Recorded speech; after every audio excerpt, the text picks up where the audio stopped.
What is up, YouTube? Welcome back for another Express Lane character creation video, where we make these role-playing characters for Intrepid Studios' Ashes of Creation game for fucking fun, because we think it's a blast, and perhaps we play them in-game, maybe we don't, maybe we find them in-game. Whatever, it's just a lot of fun for us to do, so let's just dive into this one, right?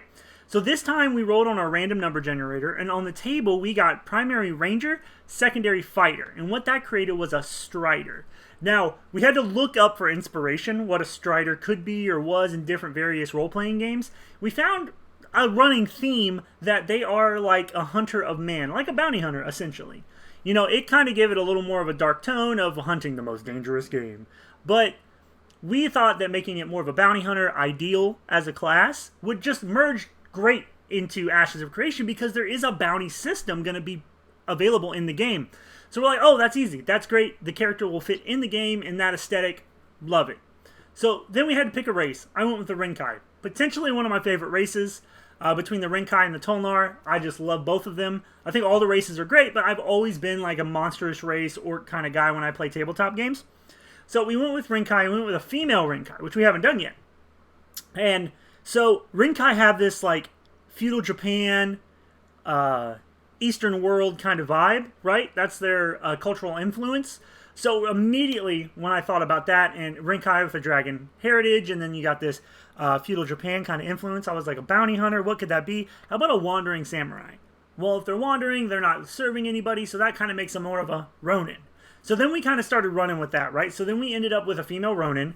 We stuck with that feudal Japan vibe once I realized that that was more of their aesthetic opposed to Chinese.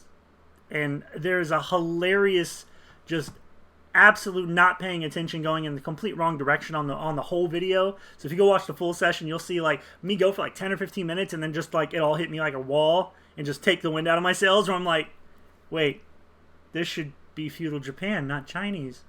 Oh no. So I had to go back and find a new name and kind of roll with everything in a new way. It was ridiculous. It's hilarious if you want to go watch it. So then we came up with Tatsuo. And we thought this was a great name, kind of sticking with that same vein that I was talking about, feudal Japan, wandering Ronin. However, we didn't do a last name because we thought of the idea of a wandering Ronin. Perhaps they were a quote-unquote samurai, like an honorable warrior that lost a little bit of it for whatever reason. Maybe they lost their last name. Maybe they just don't want to take another name because it would show that they are grounded or rooted somewhere. So this wandering bounty hunter, Tatsuo. And through just this ridiculous creation process, we kind of landed on the dragon theme, obviously, because of Ren'kai, feudal Japan. And we came up with a golden dragon. They're humble, or they're frank, they're kind. We're like, okay, she's a little righteous, maybe more like lawful neutral. And so she wanders from town to town, taking bounties, essentially taking down bad guys. So then we said she would be the golden vagrant. Perhaps her aesthetic was more golden, you know? And I just Google searched female orc samurai. That looks awesome. Don't you agree? This looks absolutely awesome. So we put all that together. It was a fun session. It was weird because I got so disjointed once I realized I was in the completely wrong direction. But what we ended up with was absolutely golden. We ended up with the female Ren'kai Strider, Tatsuo, the golden vagrant. Thanks for stopping by the Express Lane.